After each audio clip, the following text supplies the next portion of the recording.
This past Halloween wasn't too inviting for the kids that were seen as they prepared to go trick-or-treating. It was 30 degrees outside, the wind was blowing hard out of the northwest, it was snowing. But me, I was excited. I was excited to get home, get my wetsuit on, and go surfing. That's right, I'm talking about surfing in Wisconsin. I suspect most of you think of surfing, you think of Hawaii, California, Florida, a warm weather climate. I'm guilty of that also. I grew up surfing in New Jersey. You probably don't think of New Jersey as a hotbed of surfing either, but I grew up right on the Atlantic Ocean. I began surfing when I was 10 years old, and I'm 57 years old now, so I've been surfing for 47 years. I moved here to Wisconsin in 1986. When I first moved here, I knew you could surf on the lake, but I didn't really pursue it that much.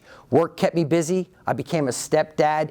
I was busy driving my stepdaughter to soccer tournaments all over southeast Wisconsin. So between work and my family commitments, I really didn't pursue surfing. It wasn't until 2000 that I heard about this Dairyland Surfing Classic in Sheboygan. I went up there and I met these guys that told me, yeah, you really can surf on a lake. I'm like, okay.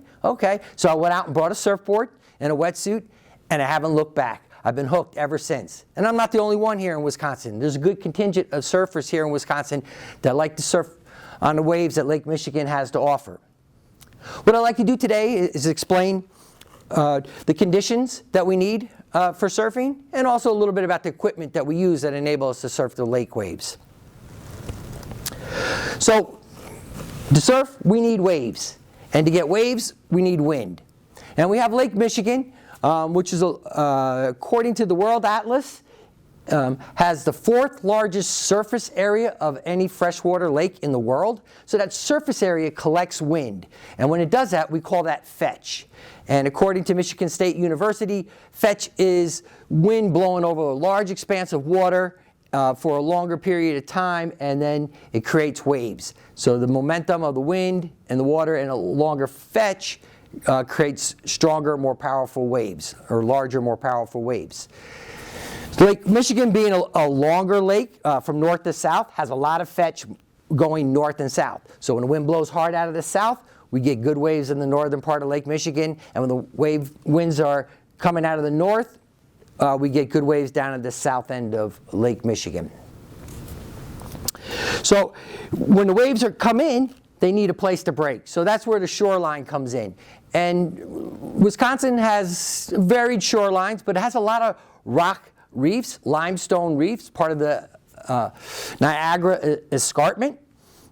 And when the waves come from deeper water, so as the wind blows the waves in from deeper water, they hit the shoreline. And when they hit that shoreline, the bottom of the wave is moving, there's momentum, but it hits that shallower water, the bottom of the wave slows down, but the top of the wave keeps going at the same speed, and it falls over and breaks. So that's how it breaks. So we have sandbars or limestone reefs that we surf on here in Wisconsin.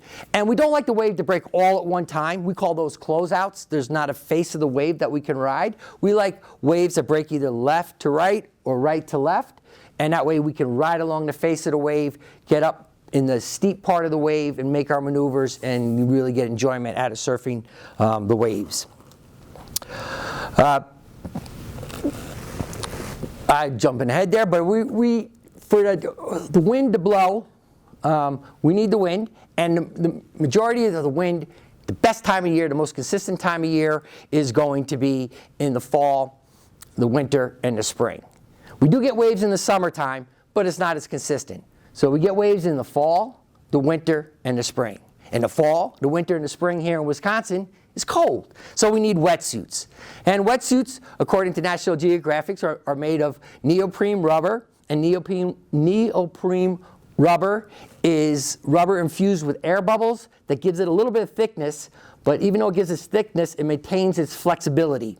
So this is a wetsuit here. They're measured in different sizes. So with that flexibility, we call it a wetsuit because it does let a little bit of water in. So the wetsuits are tight to our bodies, lets a little bit of water in, and then when we're paddling, we expend energy. So we got to paddle to get out to the waves, paddle to stay in position with the waves. So as we're doing that, we're creating body heat. That little bit of water that got into the wetsuit gets heated up, and that's what keeps us warm.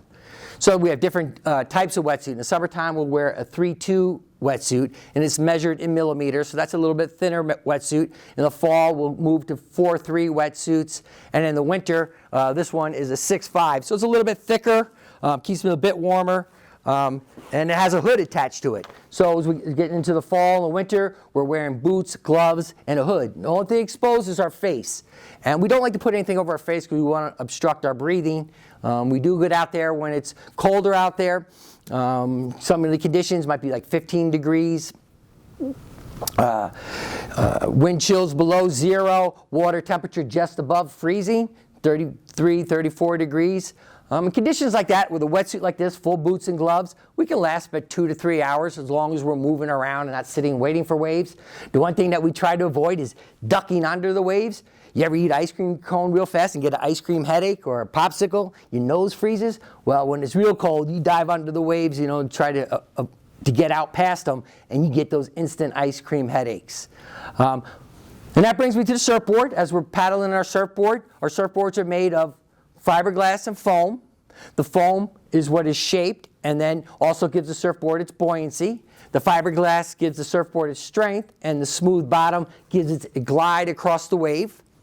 On the top of the surfboard, we need to wax the top of the surfboard. So as we wax the top of the surfboard, because the fiberglass is smooth and slippery, we would slide off if we didn't put the wax on there. So the wax gives us traction.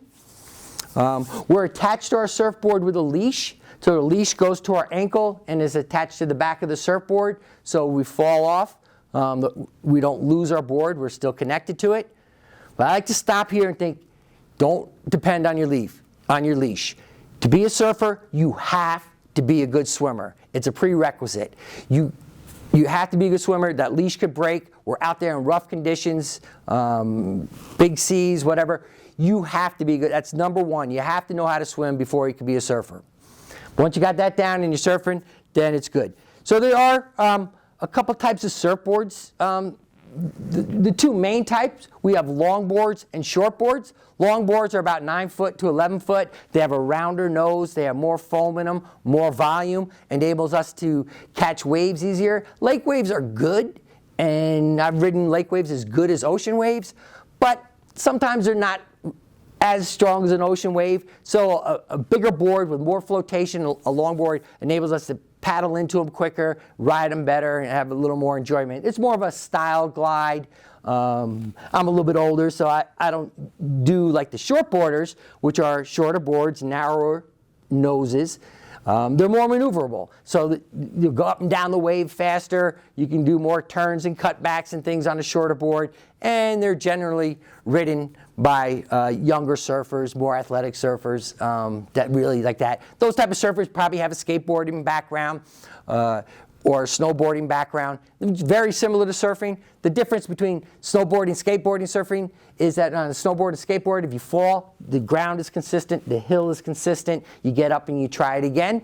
The variables of surfing is every wave's a little different. Where to catch the wave, how to stand up, where to get in the right spot, and the speed of the wave. So with that, there's a little bit learning curve, but it's still fun. I mean, we still have a lot of fun while we're out there surfing. So I'd like to wrap this up today to say, the next time it's cold outside, it might be winter, wind's blowing, it's just miserable, you don't want to go outside, just think that somewhere in Wisconsin there'll be a surfer putting on their wetsuit, waxing up their surfboard, and getting ready to ride the waves that Lake Michigan has to offer. So anytime someone may say, can they really surf on a lake? You can say, yes, they do. They can surf in Wisconsin. Thank you.